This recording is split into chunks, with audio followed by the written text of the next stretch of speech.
Feature Bootcamp, back at it with more screenwriting for features. So we're going to go from idea to finished draft of your brand new feature in this course, meaning that today, in this week, we're going to try to get that logline finalized and nailed down. If you got started last week with week 0, then you already got some of that early feedback, and today is a good time to just confirm and make sure that everything is working in your logline. You're in a stage channel, so in order to talk, you do have to press that request to speak. Can you hear me okay, Connor?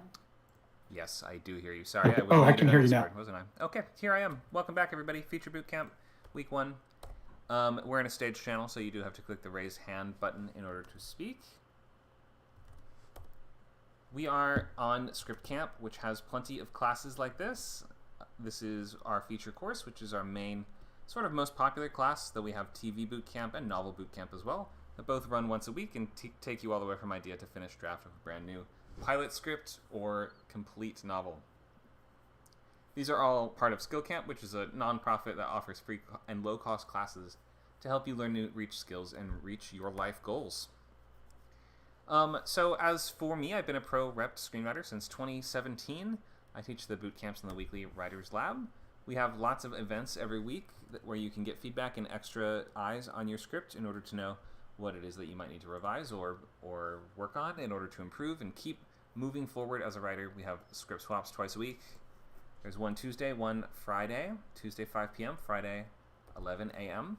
Writer's Voice is twice a week as well. These are live readings of your novels, short stories, poems, and nonfiction. Saturday 7, so that's tomorrow night at 7 p.m. and Thursday 10 a.m. We have table reads 3 times a week, live readings of your complete feature or pilot scripts. Sunday 2 p.m., Tuesday 11 a.m., and Saturday 3 a.m. for that international time slot.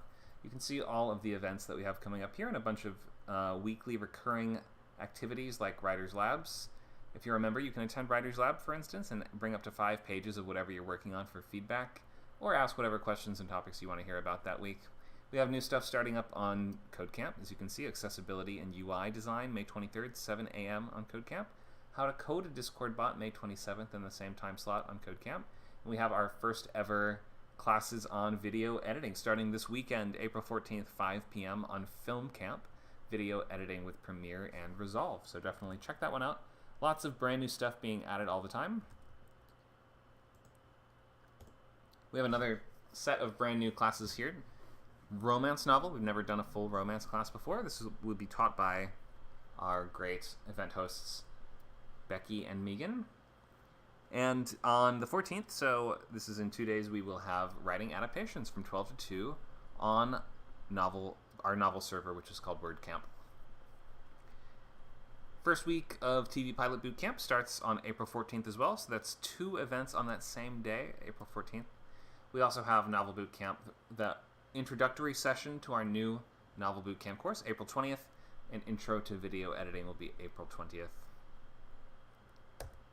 So lots of stuff going on. You can find all that and more. If you are not already subscribed, you can subscribe by going to scriptcamp.net. You can scroll down here to sign up for unlimited membership and enroll to get things like access to video library with video recordings of all of our previous classes, exclusive Discord channels, access to every class and every course and every activity on every server. That would be all included in unlimited. And if you subscribe yearly, you will be saving 40%. But we have lots of free and public events too, just like this one. The first week or 2 of every bootcamp course will always be free and open to everyone. So bring your friends, try it out, see if anyone is willing to take the plunge to write for 6 weeks or 8 weeks or 12 weeks to finish a complete draft of something brand new pilot, feature, or novel. So we're in feature right now, so we are going into week 1 here on April 12th, finalizing logline and continuing to fill out sketchbook all this week, and really filling out sketchbook for the rest of the entire process because we made our sketchbooks last week in class. Remember, this is just a blank Google document with no special formatting or anything that you really need to include beyond the basics like your title, genre, logline, and comps at the very top. And after you have those essentials, you will never really be done filling out the sketchbook. You can continue to be adding ideas and revisions and sketching out ideas for characters, scenes, locations, rules of the world, lines of dialogue, or anything else all throughout the writing process And if you were ever to reopen that script, then you might go back to the sketchbook and see all of your earlier work, all of your kind of initial inspirations and ideas and where they came from and how they originally were starting to shape up in that sketchbook document. And then I recommend breaking out from the sketchbook into new documents for things like story beats and scene cards. So when you have enough in the sketchbook that you think that you have like the vague shape of your story beats, for instance, then you can just copy that, paste it into a new document, so that way you're able to make a cleaner and more self-contained and concrete version of just that story beat document. And then same thing when you move to scene cards. When you're ready, you feel you've done enough of the sketching on the story beats, you want to copy what you have, move it into a new document, and start expanding that out into the full set of scene cards. So the idea being that we want to have these really distinct and clear sort of deliverable documents at the end of each one of these steps, making sure that we are planning out every single move of our story before we get started and get going on pages, which happens at the halfway mark of the course. You can see all the classes coming up here. We have Why This Story, which is today. Next week, we have Breaking the Story on April 19th, where you will be completing your story beats that week, hopefully. Moving ahead into scene cards on week 3, which is April 26th, and then finishing scene cards by the end of that week to start your pages by May 3rd. And about there, you'll be writing 20 to 25 pages a week up until June 7th, when you'll be finishing. Or that's the milestone, at least. We hope that you'll be finishing around that time. And you'll be writing maybe 4 pages or 5 pages per weekday, even if you just write on weekdays. And the goal is to try to keep that up as of week 4, from the halfway mark of the course all the way to the end. So first half is all about planning. Second half is all about executing on that plan, using the roadmap that you've built, and doing your absolute best on the pages themselves. At that point, there are some writers that even say it's a little bit like being on stage. Like you complete the first half just to get all your lines down, and then it's sort of you getting up on stage and performing week after week to get those pages down, and you're not going back and re-editing excessively or trying to make everything perfect, but you are getting up and, performing up there to get your pages done week after week and keep your momentum high. We have a comment from Fatih723 on Twitch. Hi, Fatih. Feel free to come join us on Discord if you want to participate in the class. You can go to scriptcamp.net and join up if you want, or you can just keep watching on Twitch, Twitter, Discord, or YouTube, and many of our other streaming sites. Again, that is, that's not the right website. It's scriptcamp.net. And you can sign up here, get the link to our Discord in the top right channel, or the top right corner if you want to participate. But otherwise, we're welcome to have everybody else on our different streaming platforms and portals. We just won't always see your comment immediately.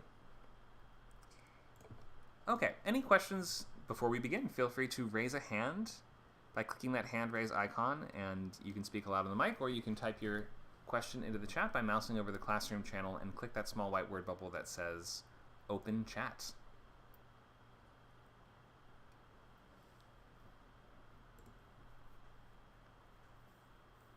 Any questions about the overview?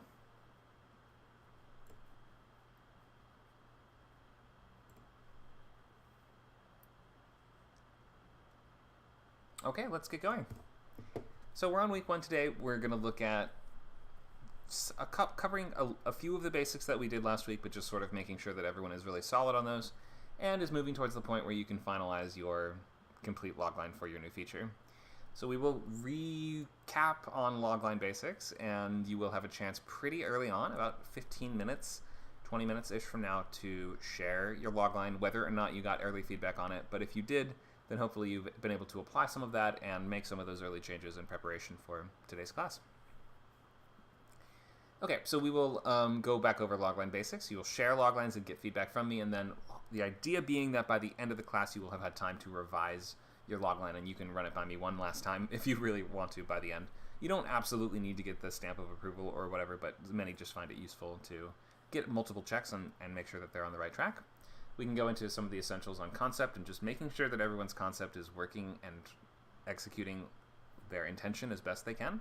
High concept versus execution dependent can be a concept that we return to, but we don't have to linger too far on. We'll look a little bit more on what to include in a sketchbook and some of the things to be working on for next week. But today is really all about just finalizing that premise and that logline as best we can and starting to shape what you have into something more coherent in the coming weeks. So that's how today's going to work, and of course we'll have plenty of time for just open questions for anyone. Okay. So, before we dive in, especially if you haven't yet introduced yourself or spoken aloud in one of these classes and you'd like to be in the bootcamp, you can now feel free to raise a hand and tell us anything about yourself that you'd like. Maybe if you've written before, what your experience level is like, or what it is that you're hoping to create, or what it is that you're working on, favorite writers, or anything like that. If you are writing something brand new or maybe doing a rewrite, you can let us know either way. Anyone want to tell us who they are, what their goals are, what they're hoping to learn? Anything like that?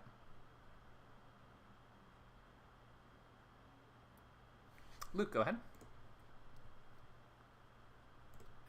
I'll jump in. Hi, I'm Luke, and I'm writing a boy band slasher script with my writing partner, and the goal is to finish draft 1, draft 0, depends on which one of us you ask, by the end of the boot camp. So, Great. Okay. pretty So attainable. We've already started. We're almost finished with Act 1. Though we've had some road bumps and hiccups along the way. Okay, well, it seems like you'll have a bit of a head start, though, if you've already gotten going, so you can take it a little slower pace if you want to. Just try to keep the momentum up until you get to the end of the draft.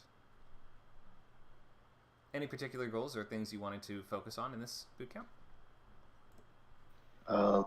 For the bootcamp, I guess just sticking to the schedule and making sure we meet our time limits or deadlines or whatever. Okay, sticking to deadlines, scheduling, organizing.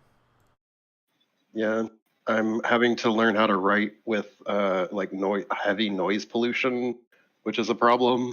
Why is that? Has your normal workspace been disturbed somehow? Yeah, just road work, construction work. There's been internet outages. So it's been a thing. It's been fun. Okay, great. Well, glad that you have a good sense of what you want to work on, and you may be building some new skills along the way. Oh, definitely I'm building tons of skills, especially with structure and pre-writing and that kind of thing. Mm-hmm. Yep, every script you will just get better at every element, but good to come in with like some sort of plan as to what you're going to target and try to make that as best you can. Thank you for the introduction. Anyone else want to tell us what they're working on, what they're hoping to learn, what they're hoping to focus on in this bootcamp or this new script? Many of you have, of course, written scripts before. It's okay if you're brand new, though. We're open to all experience levels. Everyone's so shy this time. Let's read what Dakota has to say. Dakota says, excited to do something completely out there and new this time. Great. I've never written anything like this before. This is the one where I'm focusing a lot on just having fun with my voice. I've done this for 10 years, but haven't felt like anything has been from me. Cool, okay, so working on developing voice and whatever it is that makes your own writing stand out. Great set of goals to have for your new script. Anyone else? I see Dan is typing.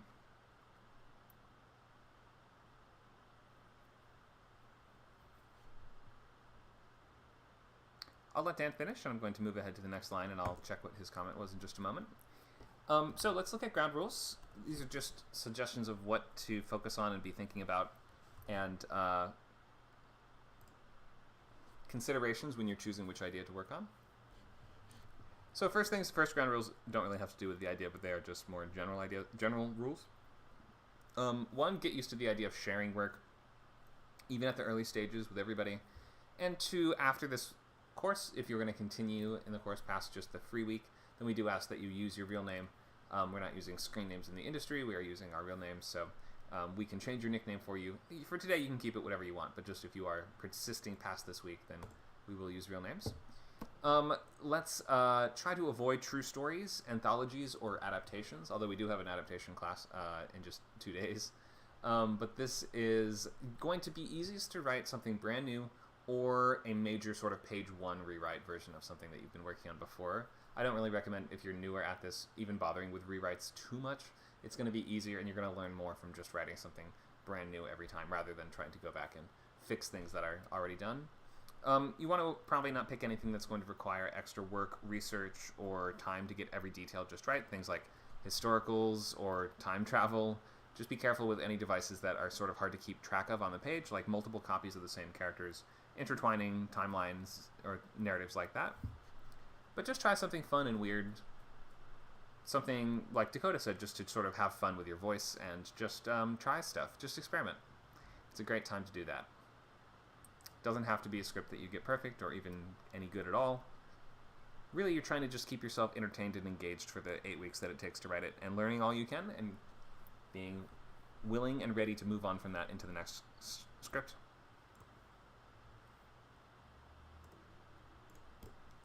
Okay, so if you've not already done so, let's go ahead and just make your sketchbook. You can open Google Docs and just make a new blank document. At the top, you will put the name of the movie, sketchbook, if you have a name for the movie. If you don't, it's okay to just call it sci-fi movie sketchbook or something like this.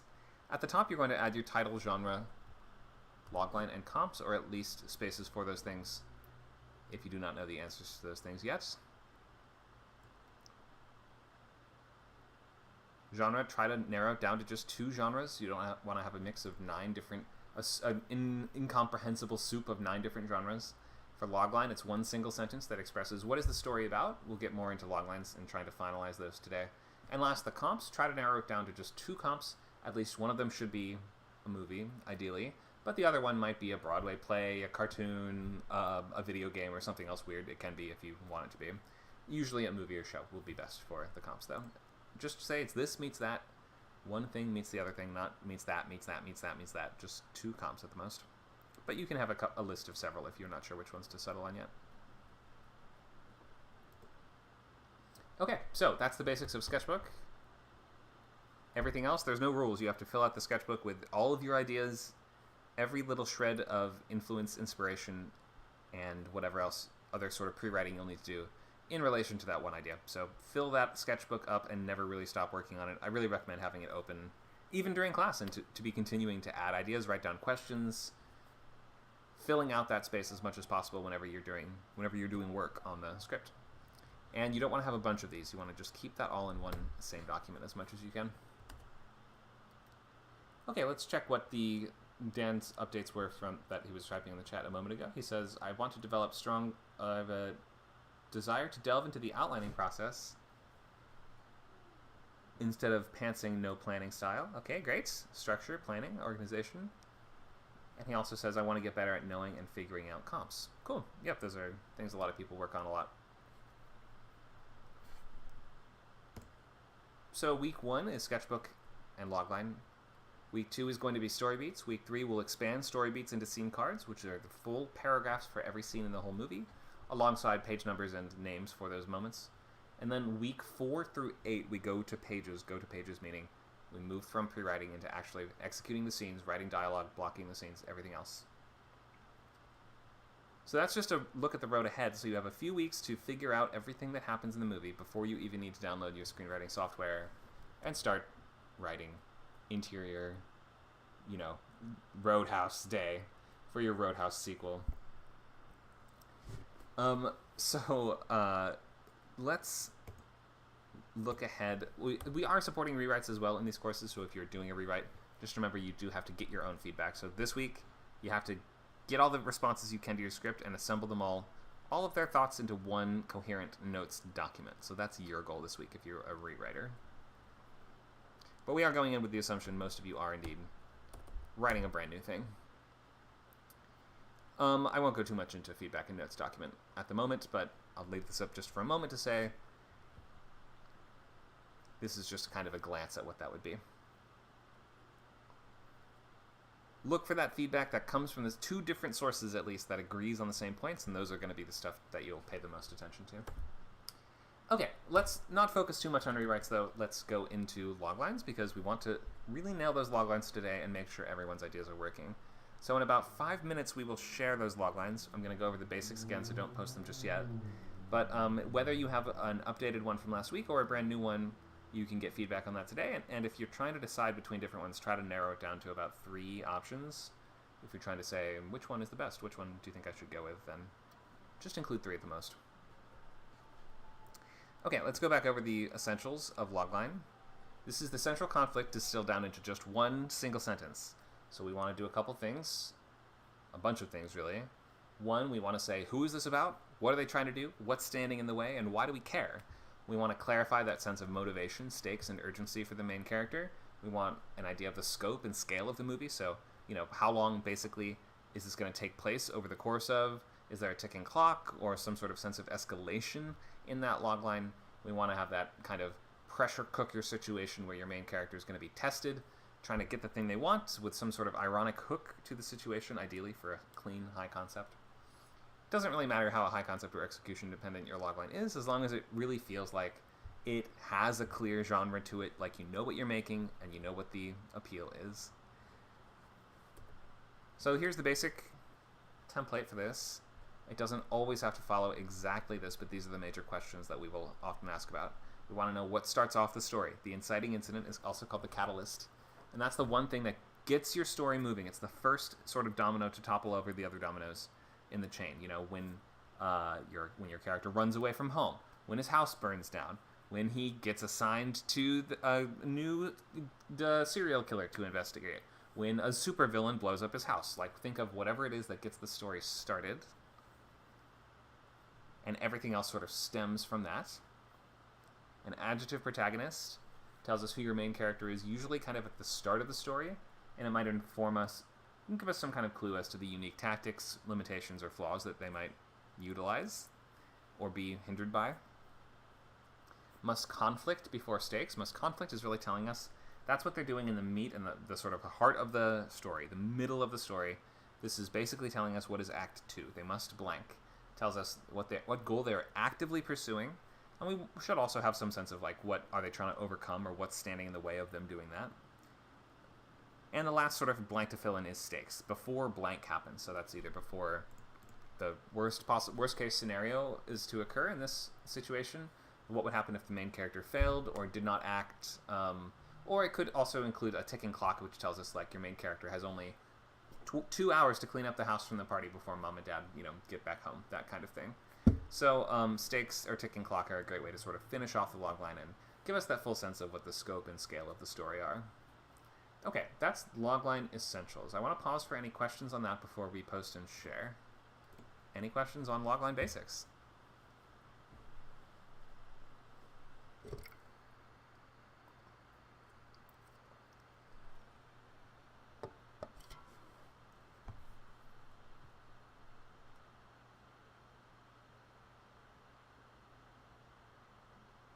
I don't see any questions. I do see a question in the chat from Carmen. During my research, I discovered a real-life incantation that gradually is supposed to turn someone into a Laik, which is like a vampire demon that she was writing a movie about. But why would someone want to be one? Why would you want to be a cool vampire? Because they live forever, usually, is going to be why I would want to be one, right? Because they have cool powers. Can they fly? I mean, there's all kinds of cool stuff vampires can do. Mostly live forever is what draws the broadest audience towards vampirism, though, I would say. And they can fly. Okay, I can fly and I can live forever. It'd be now I'm on board. It's an easy sell. Okay, so let's open to posting loglines. Go ahead and post and share your loglines. And while you're doing that, I'm going to maybe just go over some of the other just very basics for the next minute or so. I will give feedback in the order that they come in. Thank you, Luke and Dan. While you guys are posting, I'll give you just a moment. Let me just clarify a couple things on this slide here. So we're looking for stories that are not too big and not too small, so it feels like it would take about 2 hours of movie, at 90 minutes to 2 hours of movie to cover this dramatic action. Too small would mean that it would be better suited to like a web series or a one-act play or a comic sketch or something along those lines. We're looking for stakes that are visceral and high, as high as appropriate and as high as makes sense for their genre, meaning if you're writing horror or action, life and death is pretty much the expectation. Whereas if you're writing something like romance, mystery, or drama, then you have to really clarify what sort of really primal motivations are driving your main character to act and to pursue their goal. Movies are visual and dynamic and about people doing stuff, not about people sitting around discussing or thinking about stuff for the most part. We're looking for tangible goalposts, meaning not he must discover himself or he must come to terms with something. Those are very internal and nebulous kinds of goals. We're looking for an external journey that feels as if it would interweave with this implied internal journey over the course of 90 minutes with this strong sense of urgency and immediacy. Okay, let's start with feedback on loglines as they come in, and I will get to as many as I can.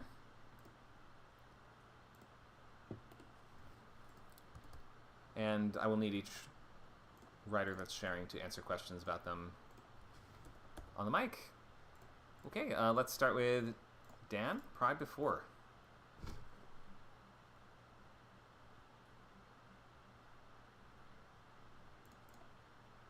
Hello. Hi. Let's read out what we've got here. Can you start us off? Sure. Pride Before. Comps, James Bond. This is why I want help. Something else, I guess. Action and drama. When a selfless Russian-American fighter is blamed for the death of a hostage, he must save said hostage for his own exoneration while navigating a crumbling personal life as the CIA hunts him down. All right, thanks for that. So, quick question. Did the hostage die or not? They did not. They did not. But he's blamed for the death of the hostage, meaning everyone Yes. thinks the hostage died? Everyone thinks he's the one who killed her. Okay, I never would have grasped that unless I had asked this question. So, everyone thinks that that the hero killed the hostage, but in fact the hostage is not even dead. They don't even have a body. Right. What? I'm wondering how this circumstance could even unfold exactly. You might have to clarify in your logline a little bit what you mean actually happened here. I was thinking along the lines of, since it's like CIA and other sorts of big, super powerful supervillains, they could create a fake video that shows like a surveillance footage of him spliced together of him shooting the hostage. Okay, in that case, that your logline would feel a little different, though, wouldn't it? Because right now you just say he's blamed. I'm not sure how to word it. If you say he's blamed for it, that doesn't quite convey the idea that a doctored video seems framed, maybe? Say that again? Framed? Yeah, exactly. A doctored video. A terrorist group frames him for the murder of an innocent person, right? Framed via doctored video? I don't know, that just sounds wordy. Okay, but that is the idea, right? It's not just, like, the wording right now is even more ambiguous. So you'll have to just find a way to sort of crystallize and clarify what exactly is happening there, right? So there's some sort of evil bad guy group that's faked the video to blame the main character, to sort of frame the main character for this death. He must then save the hostage in order to save his reputation, basically, is what you're saying, or to save his. That's what he thinks. Right, or to exonerate himself while navigating a crumbling. And save a hostage because it's a hostage. Right. He must save the hostage while navigating a crumbling personal life as the CIA hunts him down. Okay, so he's like a fugitive. He's framed and turned into a fugitive. Is that right? Yes. Got it. And in terms of this mission, I guess it would almost. So hang on, is he like sort of actively in the field, or is he at home in the U.S.? He's at home. He's at home the whole time. He's like, how most action heroes are just like, they're average guys, but they're Bruce Willis. So somehow they're really just super gods at fighting.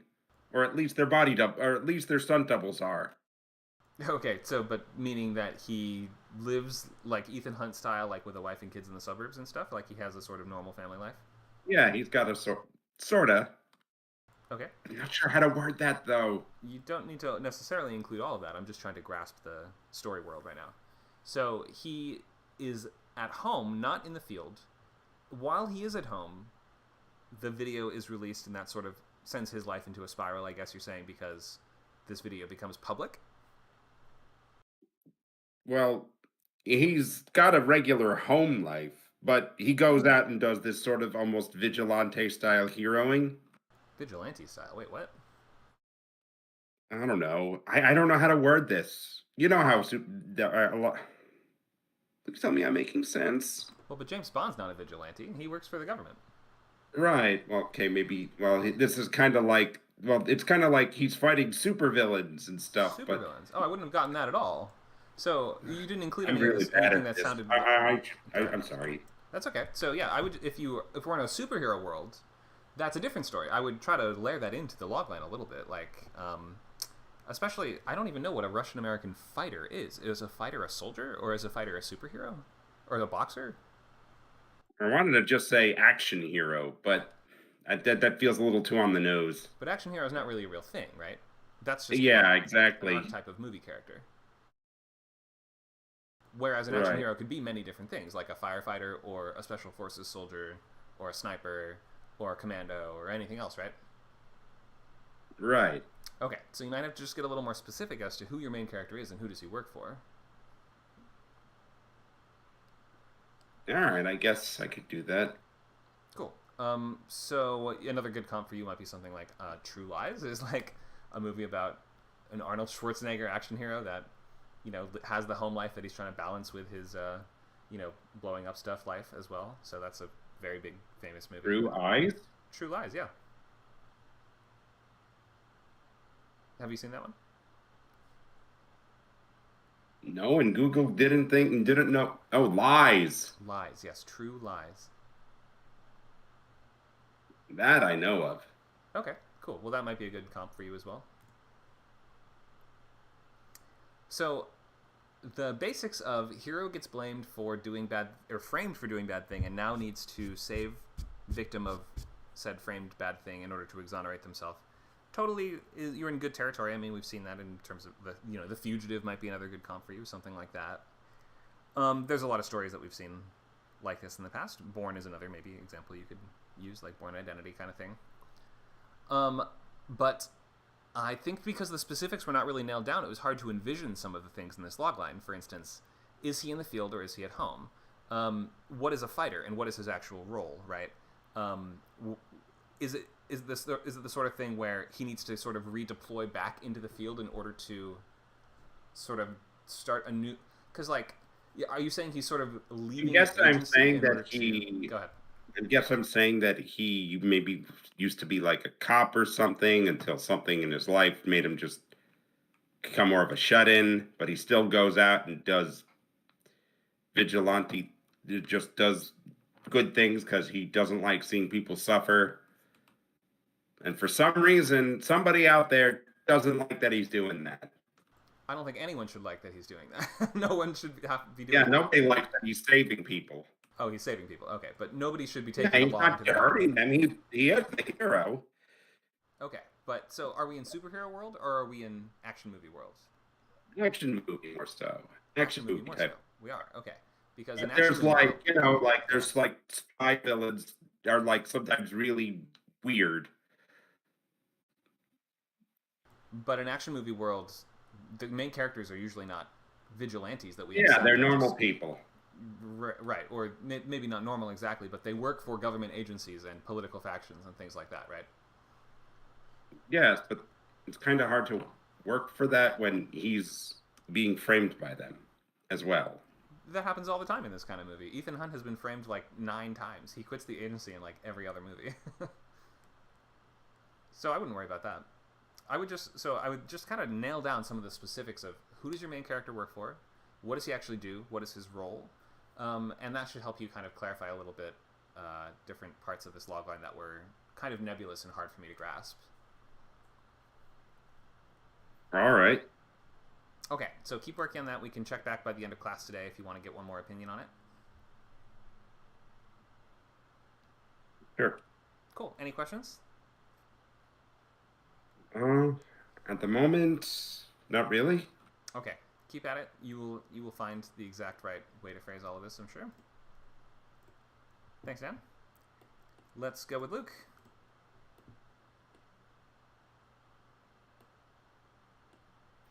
Hello. Hello. Let's take a look. Oh, we've already checked this one in the past, but let's just Pretty much. Yeah, confirm everything. There's only, I think the only thing I might change is outcast member.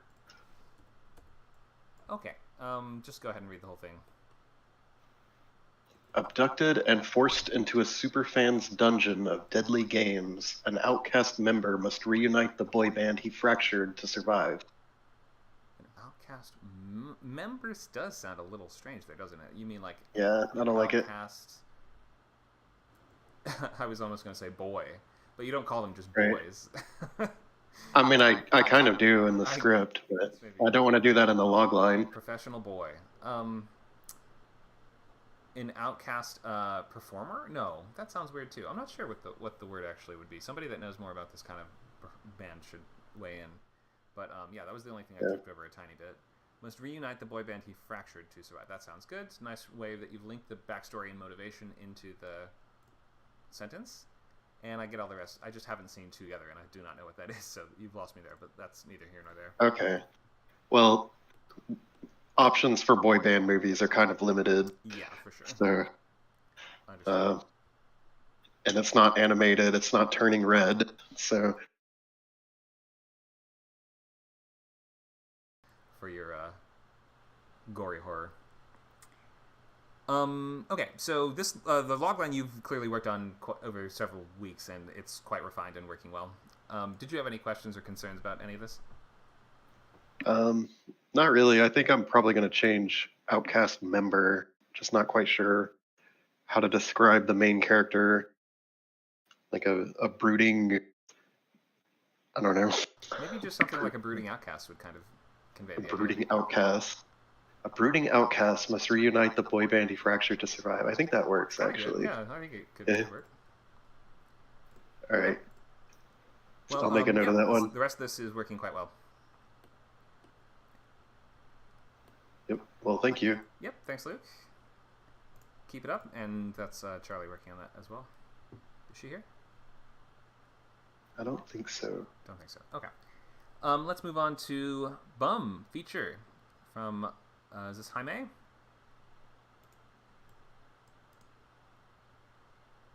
Action movie. Punisher meets hobo with a shotgun.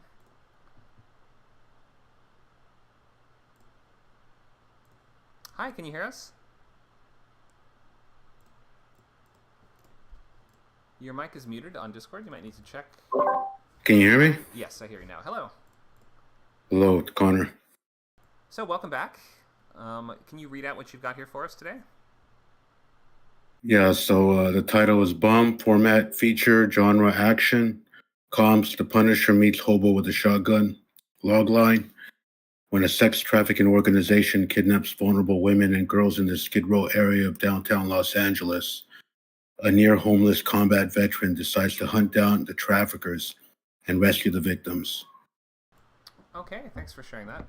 So, a couple quick questions. What is near homeless? Well, in Skid Row, you can either be homeless or you could live in one of the many motel rooms. They call them SRO housing. They're just like really converted motel rooms, but it's for people to get them off the street. So that's what near homeless means. But he doesn't actually have a permanent residence, right? Correct. So he basically just is homeless, wouldn't you say? Is there a problem with the near homeless? It's just that it raises the question, what does that mean, right? And I think you just want to avoid introducing a concept that makes the reader just go, what? So I would just say homeless, because that's ultimately, if you don't have a house, I think you are. If you don't have a permanent residence, regardless of the fact that you have a temporary housing situation, I think it would be better to describe them as unhoused or homeless. Okay, yeah, all right. Cool. I'll take out the near.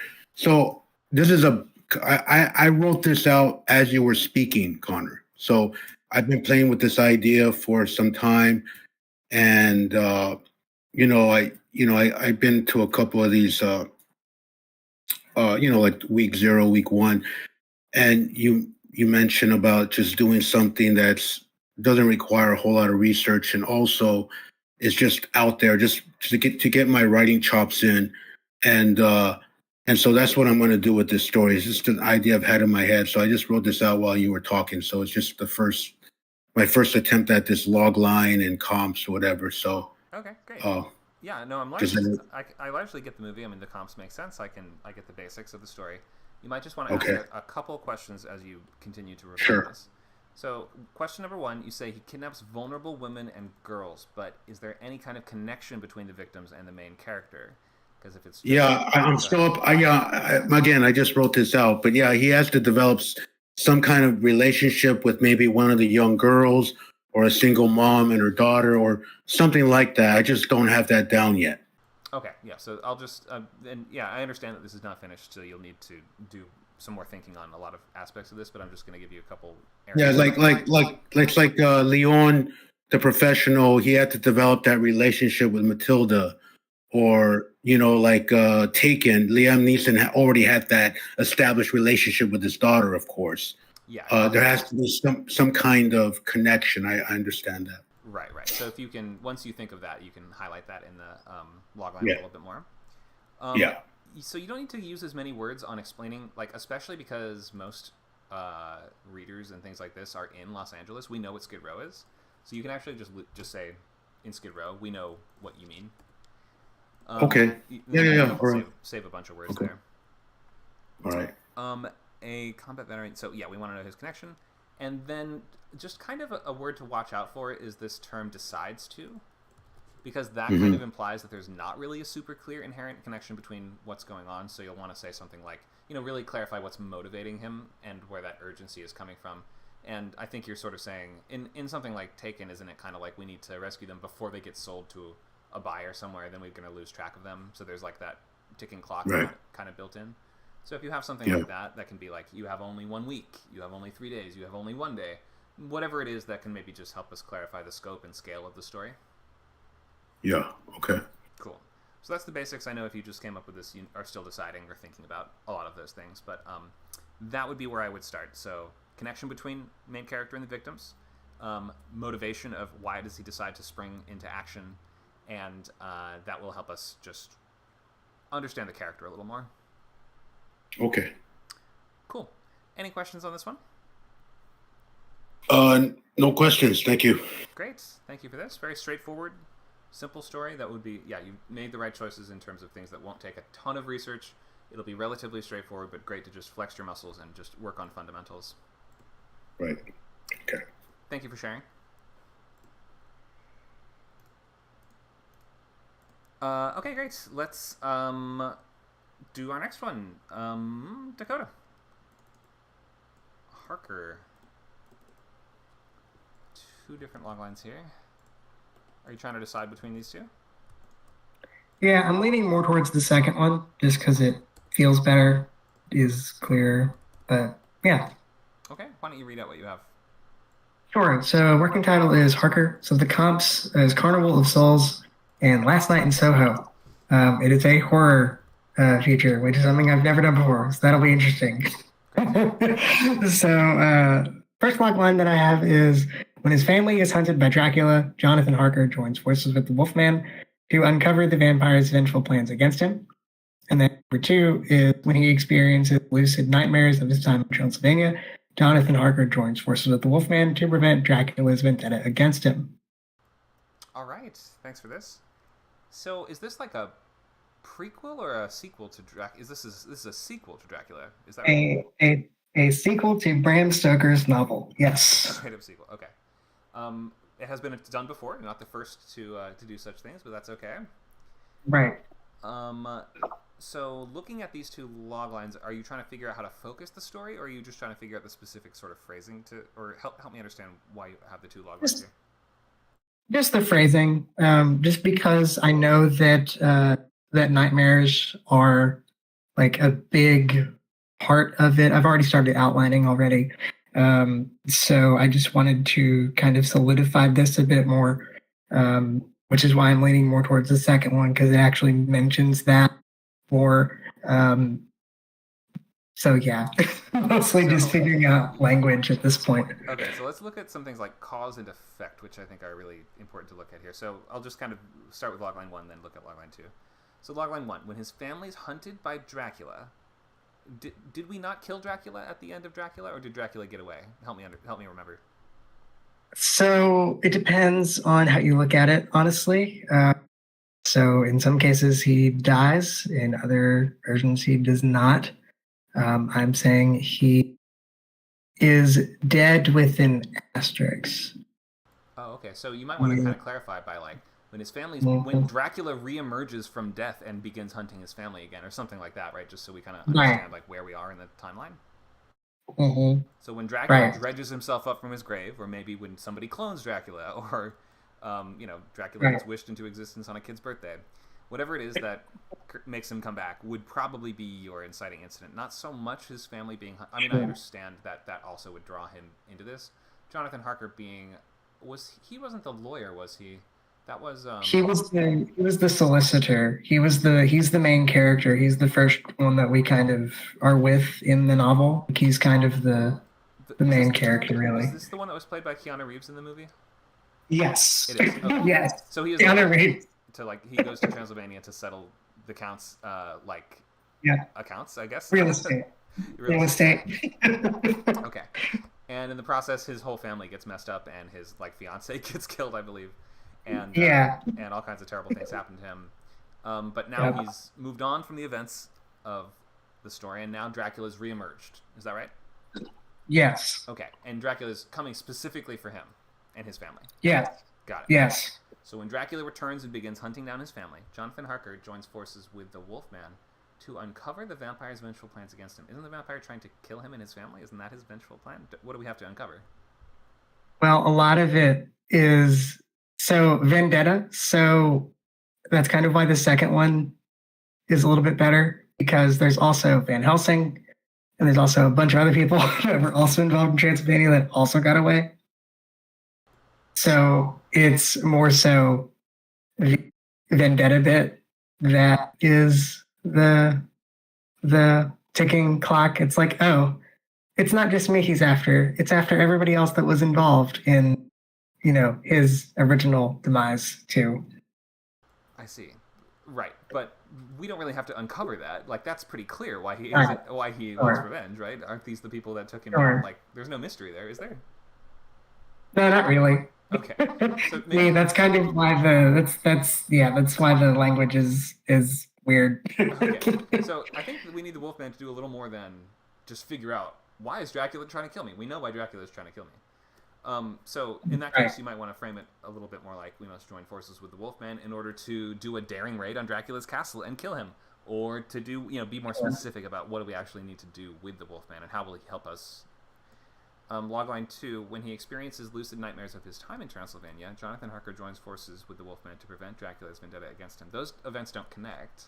How is him having nightmares connected with Dracula's vendetta in the first place? It sounds like the events that starts the story is Dracula comes back to life. Or maybe never died, or something like that. Maybe just tell us, how is he back? Somehow, Dracula has returned. The Star Wars method. Sure. Somehow. Right. So somehow Dracula comes back, and that is largely due to, at this point, again, still trying to figure out what that device is. Some kind of plot convenience and narrative device that is just there. But basically, the point is that Jonathan is having nightmares about what's going on, and these things are actually happening to him. It's not just nightmares, they're actually happening in reality. And the Wolfman is also there. He's, and because of that, he's admitted. So there's a lot of things that I was like, okay, how do I include this in a sentence?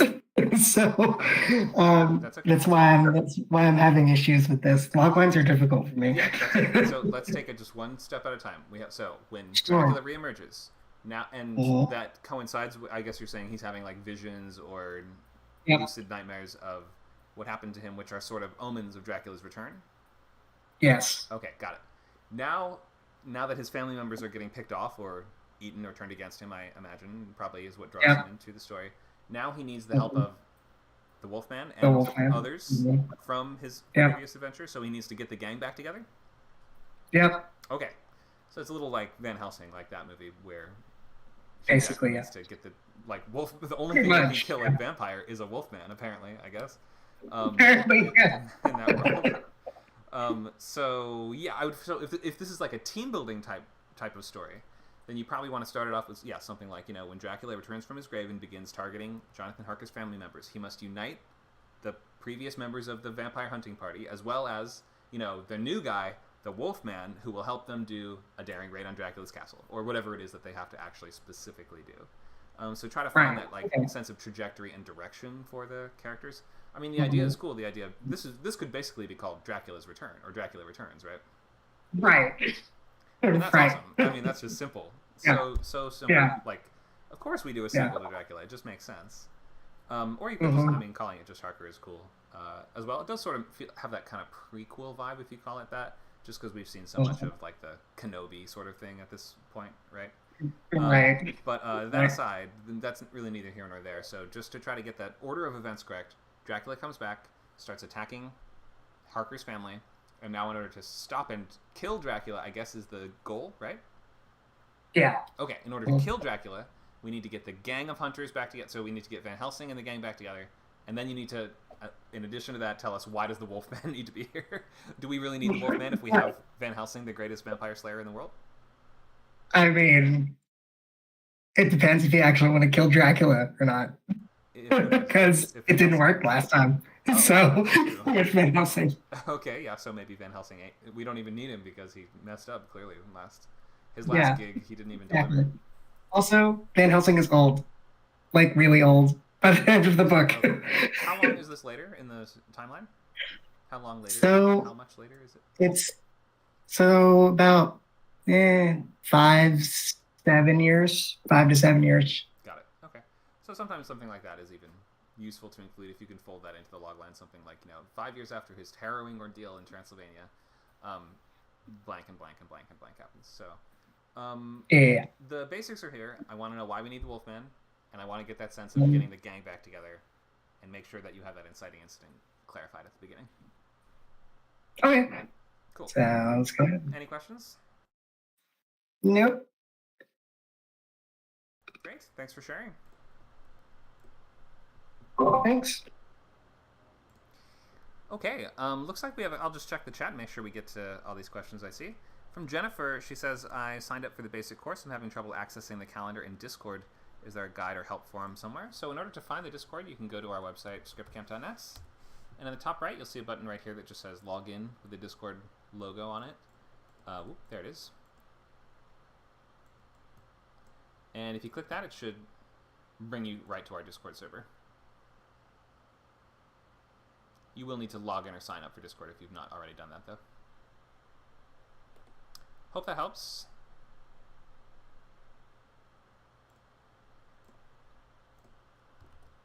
Okay. Let me see. Are there more log lines that I've not gotten to?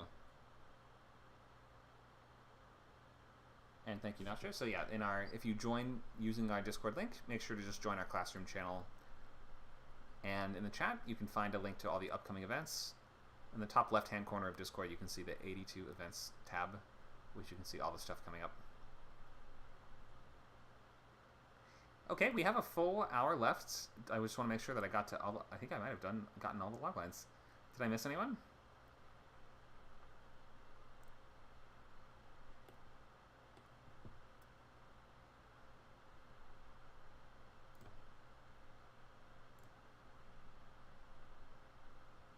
I guess not. Okay. Well, there's a bunch of folks here that seems like maybe you don't have a logline yet, or you're not ready to share it. In any case, you will have the chance today, if you can get it ready in the next hour or so, to share for feedback and make sure that you're on the right track before moving ahead to the next stages. Make sure that you get the logline really solid because it acts as that really strong foundation for the rest of the architecture of the story, meaning that everything that we build on top of this the more that you stack on top of it, the more it will reveal architectural inadequacies in the design of the logline in the first place. So it's got to be a solid, strong logline as the foundation. Then we can start to build the wooden framework of the story beats over top of it, and then the metal framework of the scene cards over that, and then you're ready to start filling in the middle. That's not how buildings work, but that's how writing scripts works.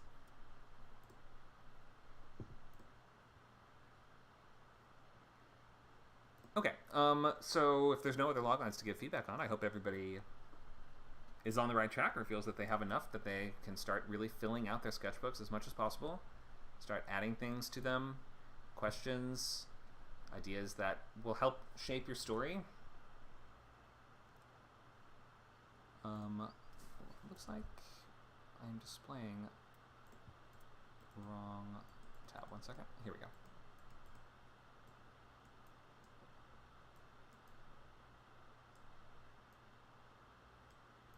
Okay, what are we looking for in loglines? So, in just the basics of your premise, something with an element of the familiar mixed with something fresh and unique is kind of just one of those essential ways of explaining what makes a hooky high concept logline.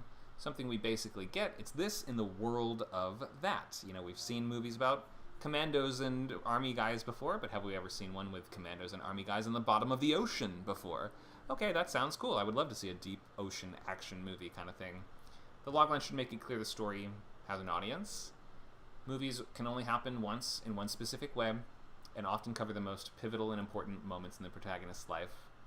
Not always. And usually we have this asterisk next to that idea that says the most important events of their life so far, in that they might continue to have more adventures after the movie finishes, but for the purposes of their life up until this point, this is the most pivotal, most key event. We want to see that internal journey sort of mirrored and amplified and pushed to its inevitable conclusion by the external journey. So you don't have to clarify. He must make his way from Dallas to San Antonio, or that's pretty close, aren't they? He must make his way from Dallas to Milwaukee, and also along the way, he has to improve himself as a human being and become a better father. You would imply that internal part, right? You would say something like, when his estranged kids end up trapped in the car with him on a long ride all the way to Milwaukee, a single dad must weather the many challenges of the road. Something along those lines. You don't have to spell out the internal journey. We want to just understand the internal journey. And by having that clear enough sort of story math in place, distant father, estranged relationship with kids, being forced together and forced to sort of see the value of each other and work together, or whatever it is that we do in road trip type stories. That by the end, our main character will have sort of completed both the internal journey of him reconnecting with his children with the external journey of him getting from point A to point C.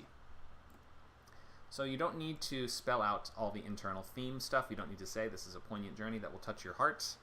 That is kind of for us to decide, the audience to decide. It should seem like your character is uniquely suited for the story. Their internal journey is sort of being exacerbated, or their internal issues are being exacerbated by the external circumstances, and the character changes in interesting ways through this journey. So avoid something that sounds like a series of recurring situations, like when a new guy joins the office, he must have a series of disconnected, wacky adventures as he tries to fix his boss's various mistakes. You want to have the idea that you're culminating, or you're building towards something. So you want to usually use that idea of a ticking clock that we are, to help us understand that we are moving inevitably through the story with a sense of doom and dread and momentum and direction, tension. A unique and fascinating hook. This is going to be a sense of irony, a new or surprising point of view, some variation or interesting mashup of familiar elements that allows you to take something that it seems that we've seen before, or you might imagine that like the fans themselves, the fans of your genre have seen everything out there. But here's how you would sell them on the idea. Here's how you would get them to actually go out of their way to pay money to watch this one. You've seen 1,000 action movies, but have you ever seen an action movie set on the surface of the sun? No, never. Okay, I'm sold, right? It doesn't take too much sometimes. We just want something familiar with something strange. And the idea of some different point of view that we've seen before, or maybe it's watching a character with some unique or interesting flaw that is approaching this problem, or maybe we've swapped around some of the typical archetype or archetypical roles within the world or the story, right? Maybe we want to see a sort of, let's do a Western, but from the perspective of a character, not a gunslinger, but from someone we never normally see. How about a barber? A Western that centers on a barber would be pretty cool. So always be thinking just what's that one thing I can tweak or change or say my story is different and stands out because it shows us something we haven't seen in this exact way before.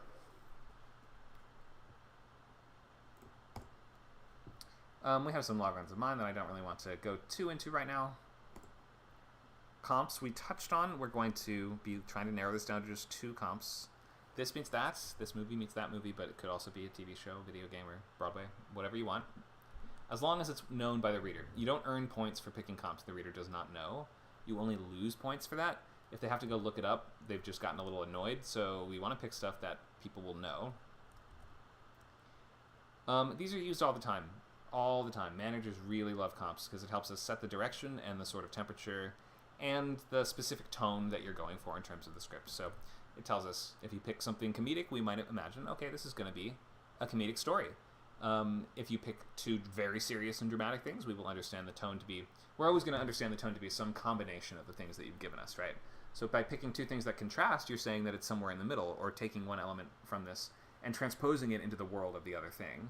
By including 2 comps that are in the same tone and style, you're saying this is definitively something that fits within that mold. You don't want to typically pick comps that are way too similar, though. Like, if your comps are like Zelda meets Lord of the Rings, it's kind of like, well, Zelda was always like a little bit Lord of the Rings, so you're sort of just saying it's vanilla with more vanilla. It'd be better to pick something more specific that feels like it sets it apart, not just pick 2 of the same thing.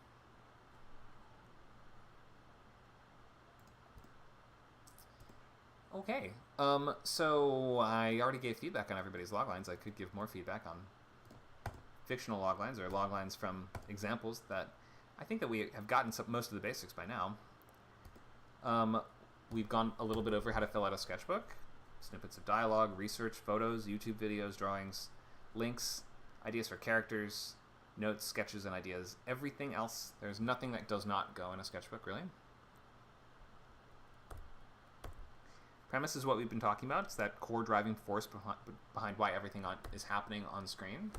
I think we're far enough along at the point that I don't have to really belabor the idea of premise. You guys get the premise is what the movie's about. We are looking for stories that are universally relevant in some kind of way. Ideas that are baked into human nature and elemental themes about love, death, friendship, and experiences that transcend time or location. As well as, ideally, you found some way to make it feel relevant today. So we're looking at these universal themes in a way that we only can, given the culture, technology, or whatever else it is that just makes this feel pressing and relevant nowadays. You don't have to have a perfect, amazing premise if you're just starting out. It is important to have a good premise. A premise is going to imply a genre, determine who has the ability or interest to make something like that, and simply it just demonstrates how marketable your idea is, because stronger premises are more marketable and more likely to sell and make money, things like this. More likely to be read and produced and become profitable movies, even given the incredibly low chances of that happening in the very difficult Hollywood climate today. Strong premise is barometer for the quality of the script. Well, I think I already went over that sense of high concept versus execution dependent today, so we won't go way too into this, but high concept, just remember, does not mean more complicated. It means an engaging, self-contained premise with broad appeal that has some really clear element of irony, or this sort of something that sparks in the imagination that allows the idea to bloom in the mind and suggest a conflict structure, and essentially the whole movie. We would say maybe it, quote, writes itself. Obviously, it doesn't really write itself. It's a lot of hard work to write, but it is an idea that allows the reader to immediately imagine a bunch of sequences from the movie and the basic progression or trajectory, even if they don't know specifically what happens there.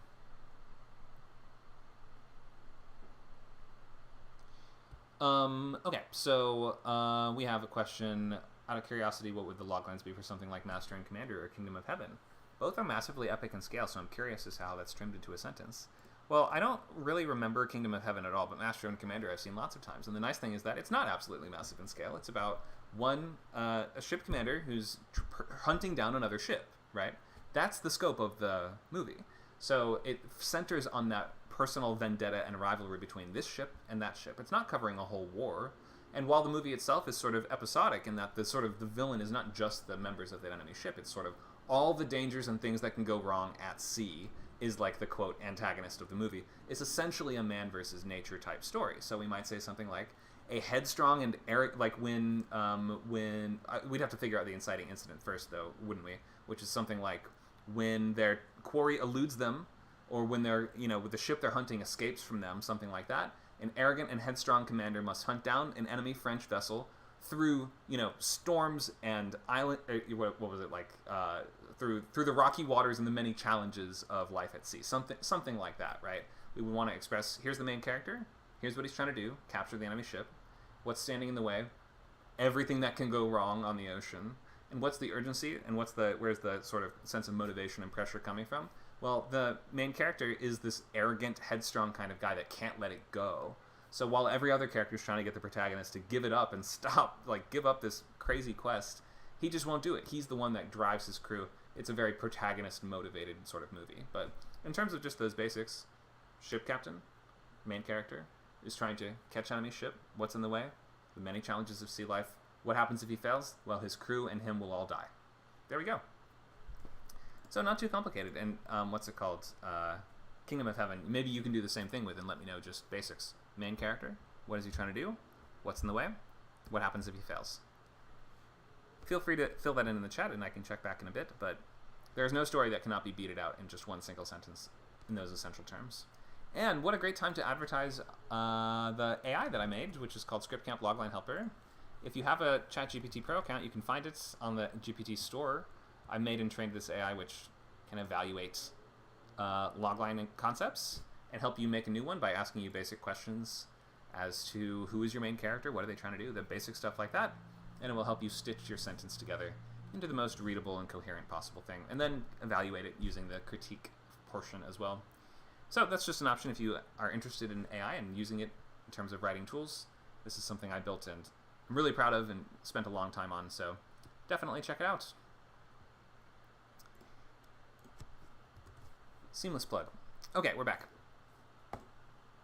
So, in terms of execution dependent versus high concept, the opposite of high concept is not really low concept. Nobody really says low concept. It's execution dependent, meaning that it would require a strong execution, character study, cinematography, performances, or some other strengths that relate more to the artistic, how it is brought to life, rather than just the idea itself. This is a comedy because the characters will just be funny, just trust me, that kind of thing, right? Or any of these stories over here that kind of a little bit feel, like John Wick, for instance, is something that sounds very down the middle if you were just to read the logline for it. What's special about the movie really comes through in the choreography, the cinematography, and things like that, right? But it's hard to say, but by the way, the fight scenes will be really good. It doesn't mean it's a bad movie, and execution dependent doesn't mean it doesn't work at all. It just means that the premise does not really sell the idea in the way that it does for high concept. Look out for anything with really nebulous sounding sci-fi or fantasy stakes for that. Like, what's at stake? Oh, the Illyrian crystal subsector. It's like, what's that? I don't even know, so it's hard to gauge what that means or is. Comps we basically went over. Pick two things. Don't be obscure. Don't show off. Has it been done already? Here's a question for just originality. You might ask the question if you're wondering, has this been done before? And it's okay to wonder that, but it's also not really something you need to hyper-focus on if you are just getting going, just learning the basics and trying to write scripts for the first time. You don't need to worry about, is this the most original thing that's ever been made? Your goal is just to write a bunch of scripts, so it's okay to write things that have been sort of done before. There's a million ways to pull off any individual premise. You might ask just this question, has it been done one of the above, with high quality or popularity, recently, or with the same tone or style? So if only one of those things is true, then you're totally fine. If more than one of those things is true, then it is probably not original enough. But don't worry, again, this is such a minor point. Your goal is to not blow anyone's minds when you're just learning the essentials.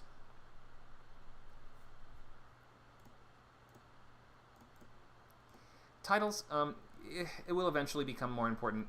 In general, they're a useful tool, but they can change a lot throughout the development of a story. Many times it's not really up to you by the end of the process anyway. In any case, it's a good time to just get someone to read the work. Like, you have a comedy script, the title's something funny, or the title promises a funny experience, or it sort of clarifies the situation or the hook. A title is a really useful tool for clarifying the hook of the movie. They might also comment on or reframe the events of that story to add some new perspective or to hint at some kind of theme, too. If you call your movie something like Righteous Violence, and then it follows a vigilante doing violence, then it might draw into question that idea of, well, is it so righteous in the first place? Or anything else like that, right? You can always be questioning, how does the title apply to what is going on screen? And you can use that as a tool to draw audience interest. Blockbuster moments are just some of the big scenes for your movie. The really cool things, the really cool sequences where the music would swell up really big and would leave the audience breathless and cheering, or whatever else you're trying to deliver. These will be moments that you don't have to always think of them in order or have any great justification for what they would mean or how they'd get there yet. But even in the early phases of working on the sketchbook, it can be worth it to write down just ideas for, okay, what would some awesome moments be? In my nautical action movie, how about a moment where they have to fight a giant squid on the boat? Okay, that would be so cool. Or what about a moment where in our action movie where the character has to jump his car off a ramp between interstate overpasses? Some Fast and Furious stuff, right? So just think of, completely divorced from any kind of storytelling logic, just what would those cool moments be? What would it look like? What would it feel like? All those essentials. And then you can work up towards getting to a place where you can insert that into your story beats and find a time to tie that to a key story moment to make sure that it's making sense and adding and contributing to the narrative in the way that you need it to.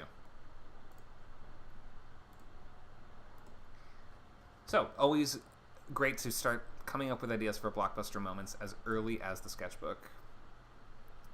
Characters, too, you want to have ideas for protagonist and antagonist and central relationships as the most important people in the movie. Movies need protagonists and main characters in 99% of cases, and although you don't need to mention their names in the logline, we won't really remember the names in the logline. You should start to build out this idea of who your characters are, who's on whose side, who's acting against who wants what, what's motivating them, what tactics or flaws do they have, what's standing in their way. And if you're wondering who's the best main character to choose, well, who has the hardest journey? Who has the most ironic journey? Who's suffering the most? Who's in the most pain? We like underdogs for a reason.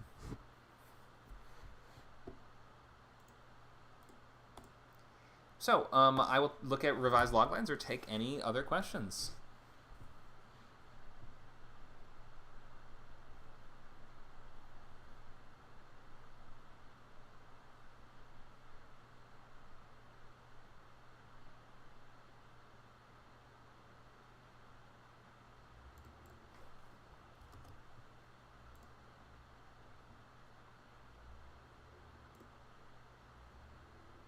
Dan says he revised. Okay, I'm glad to look at the updated one if you want to share. Are you saying you edited the post that you made before?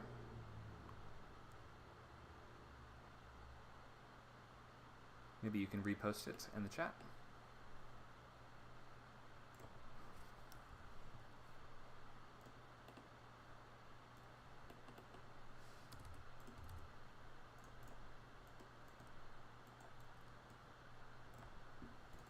Okay, thank you for that.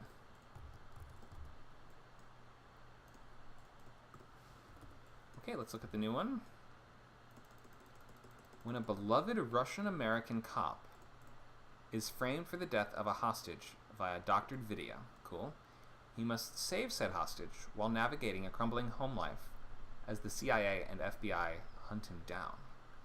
Great. Why did you say he was Russian-American? Just curious.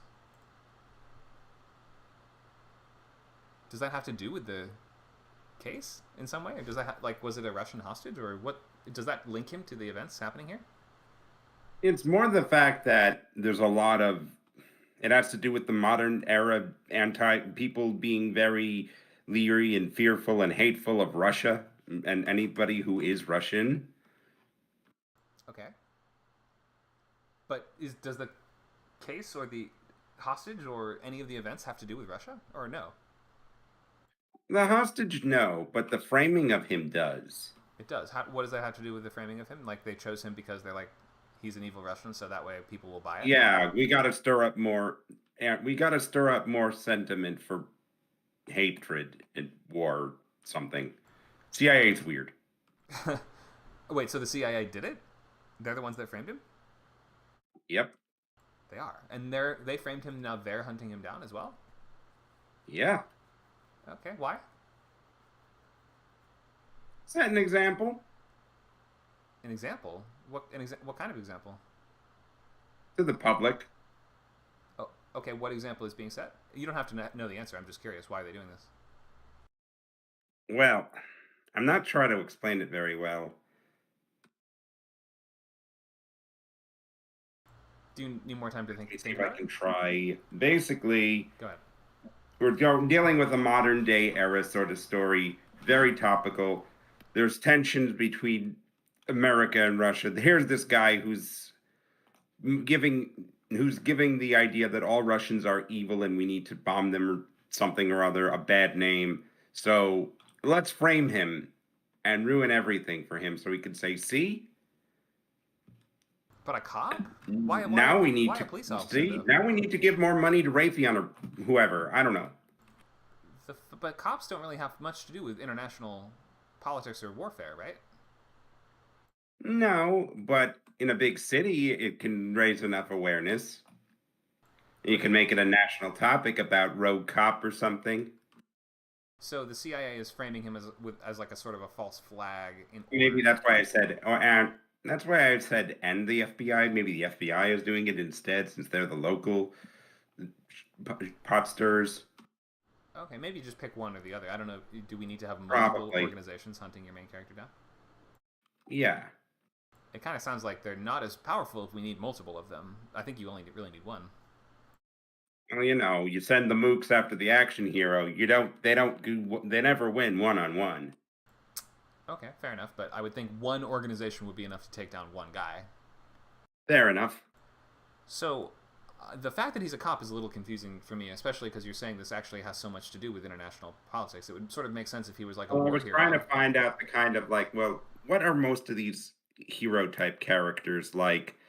I mean, he's just an average guy who just so happens to know how to tap into the power of the stunt doubles action moves.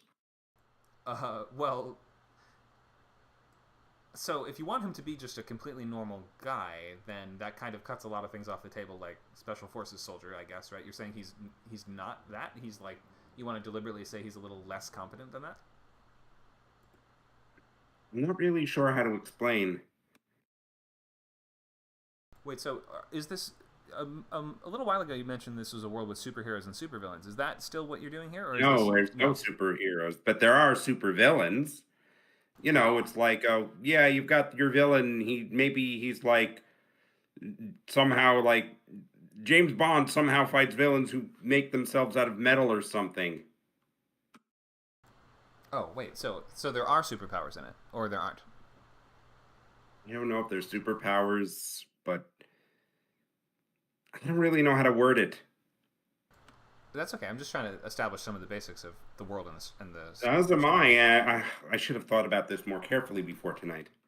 That's okay. So, I mean, you have a full week to sort of get everything nailed down if you want to stick to the milestones of the course.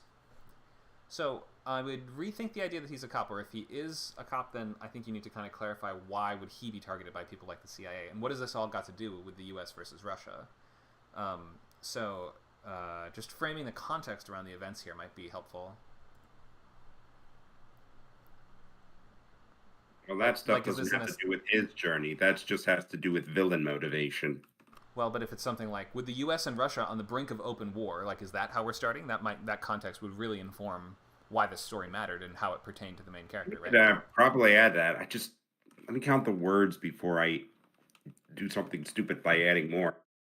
Okay, yeah, rarely will you just add more to fix problems in a logline considering how few words we get. So, like, I would just write down all the important points, then try to carve out the logline from that, right? Just the one simplest way of expressing why this matters to this character, how this pertains to his nationality or to his factional allegiance or anything like that. Try to clarify those things in the next rewrite. All right. Make sense? Yes. Okay, cool. Thank you for sharing. Carmen says the Russian-American cop can maybe be a spy. That could be, or maybe people accuse him of being a spy. Something like that could also make sense.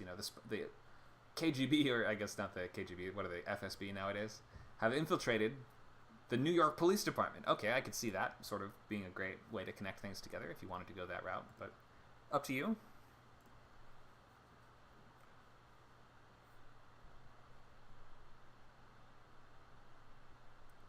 Okay, anyone else have a revision or anything that they want to share for more feedback? We can look at long lines. We have half an hour, or if not, we will end early. Let's check stream people. Gladiator Company 15 says, hi there. Hi, Gladiator Company. You can come join us on Discord if you want by going to scriptcamp.net. You can find that link in the top right corner. Otherwise, we're glad to have you watching on Twitch, Twitter, YouTube, or the other usual places. Here's scriptcamp.net. There's the link. Although we might be wrapping up pretty soon if no one else has anything they want to share, any questions they'd like to ask, or anything they need to workshop for their feature. Let's open the floor one more time. Anyone else want to share anything or ask any questions?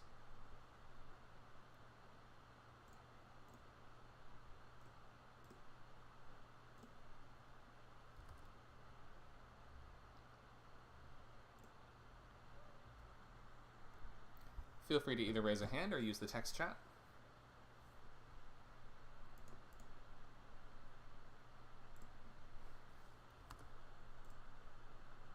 Carmen, go ahead.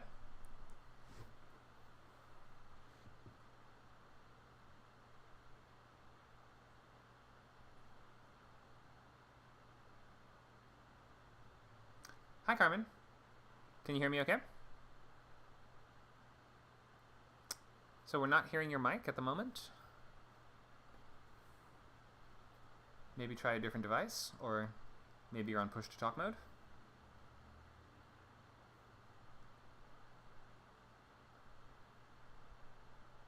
Still not hearing anything from Carmen.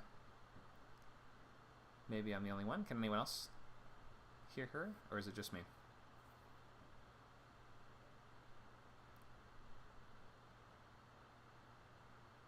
Can't hear either. Okay. Some kind of problem with your mic or device, Carmen. Sorry about that. Feel free to reconnect and rejoin. Try again. Anyone else want to raise a hand and ask a question or use the text? Let us know. What are you still wondering about, working on, or looking for feedback on?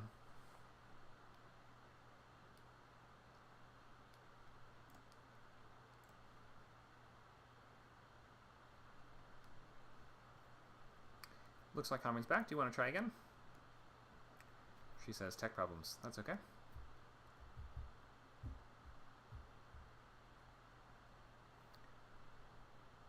Well, I'll try to invite you back to the stage if you want to try your question again. All right, there, you're a speaker on stage. Try now. Still not getting any sound. Sorry, Carmen. Might be a problem with your mic. You might need to reconnect it. It's all good. Or I can take your question, of course, in the coming days. Or you can email me, Conor@scriptcamp.net, if you're looking to get a question answered between classes. She says it's my phone. Yeah, not sure what it would be, except if you somehow set it on push-to-talk mode, perhaps.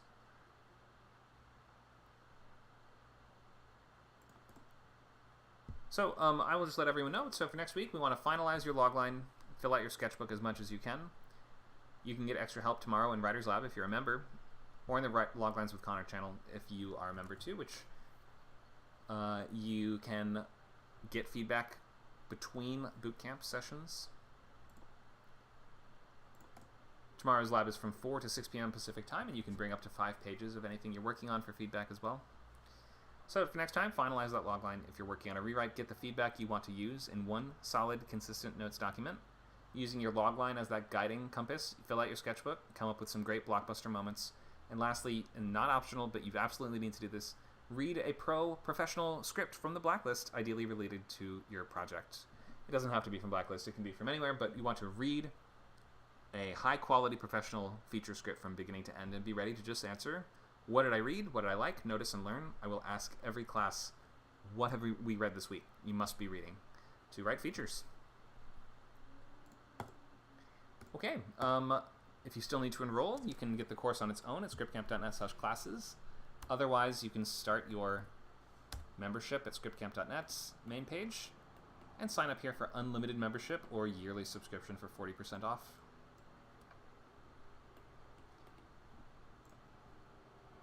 Okay, since I don't see any other questions or see any other loglines I haven't gotten to, we will wrap things up there for today. I'll leave you with that list of all the upcoming classes and events, Like tomorrow, for instance, where we have romance, writing the romance novel on WordCamp, our novel server, and then I'm teaching writing adaptations on that same novel server April 14th, so that's Sunday from 12 to 2. Oh, sorry, Sunday from 10 to noon, not 12 to 2. 12 to 2 is the romance class time. New classes in TV Pilot Bootcamp, April 14th. Novel Bootcamp, April 20th. Intro to Video Editing, also on April 20th on Film Camp.